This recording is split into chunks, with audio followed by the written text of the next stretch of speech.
D001, i-DMX naman po natin, DMX natin control. Enter. Kailangan po naka-enter po siya.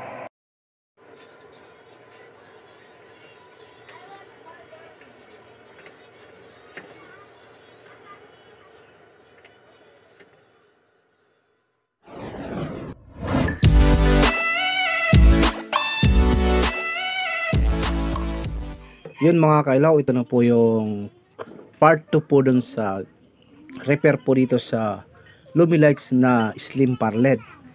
Ang ituturo ko naman po kung paano po siya paganahin dito at kung paano gumana at yung automatic niyan.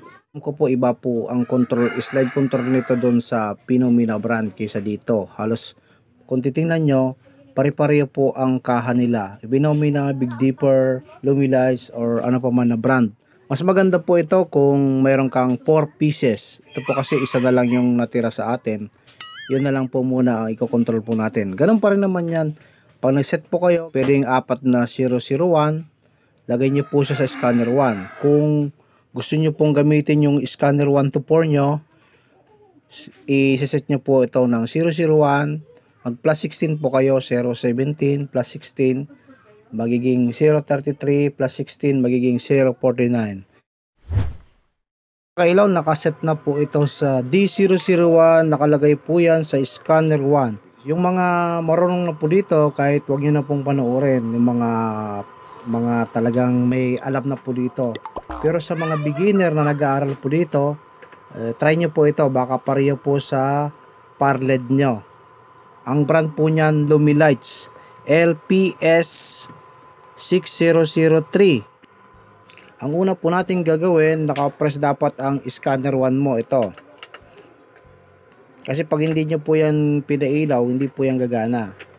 Scanner 1. Umpisa na po natin. Ang number 1 niya ay master dimmer. Ang number 2 kulay red. Ang number 3 na slide kulay green. Kailangan po nakaangat po itong number 1 mo. Kulay green. Ang number 4 kulay blue.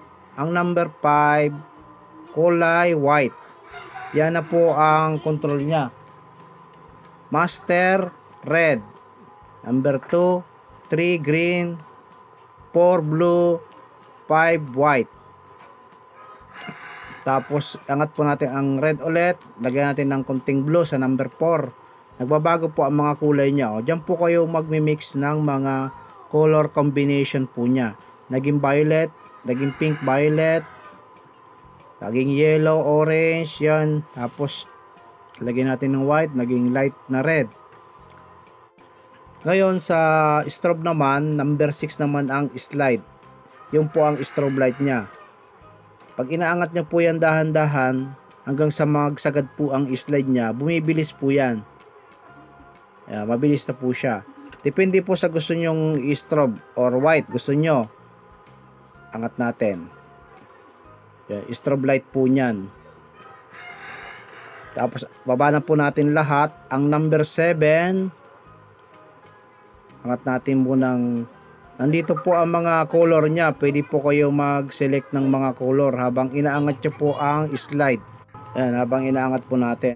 Pag inangat natin ulit, nakaselect po siya sa slide sa number po na 141. Automatic po ang play niya. Para mapabilis po natin, gamitan po natin ang slide na number 8. Mabilis po siya, oh. Kaso ang ano po, ang 140, 141 o 137, ang color po niya red saka blue lang. Ayun. Tapos angat ulit natin dahan-dahan. 178 or 180. Yan. Automatic play po ang 180. Tapos gamitan po ulit natin ng speed number 8. Habang inaangat po yan, bumibilis po siya. Angat po ulit natin ang number 7. Mga sagad po natin 255. Ang laro po niya ay auto fade. Dahan-dahan po nagpapalit ng kulay. Para mabilisan po natin, gamit po kayo ng slide 8 para bumilis po siya. Yun po ang mga function niya. Tapos gagawa nyo na po siya ng program. Ito pong tinuro ko ay basic lang po ito kung paano po siya paganahin sa slide control. Pwede po sagad, tas strobe. Ang hindi po siya gumagana dito yung sensor.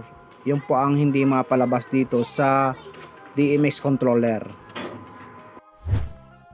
So yun mga kailaw, sana po may na-share po ako sa inyo, lalo na po sa mga beginner. Thank you for watching and God bless.